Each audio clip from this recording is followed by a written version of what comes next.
कैसे हैं भाई लोग। हमारे सिराज भाई का कमेंट आ रहा था कि अरबी में होटल को क्या बोलते हैं, तो होटल को अरबी में बोलते हैं महत्ता। अच्छा, हमको सिखा दिया है भाई लोग। मैं बताता हूँ, अरबी में होटल को बोलते हैं सैदलिया। अब कमेंट करके बताओ किसकी बात सही है। ना मेरे भाई, बात तेरी भी गलत है। अरबी में होटल को सैदलिया नहीं बोलते हैं, हम बताएंगे क्या बोलते हैं। तो मेरे भाइयों, अरबी में बोलते हैं कुबरी। ना भाई लोग, ना आप तीनों ने सही जवाब दिया है, मगर एक चीज का कमी है, मालूम है? सबसे अच्छा जवाब हम आपको देता है।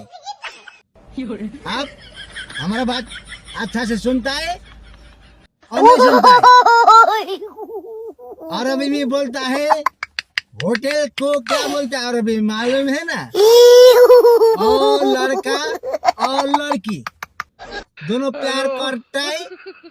उसके बाद माँ बाप से झूठ बोल के हम कॉलेज जाता है बोल के होटल में जाके मस्ती करता है।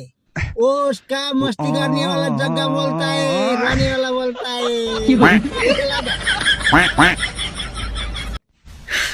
你别笑，作为专业的演员吗？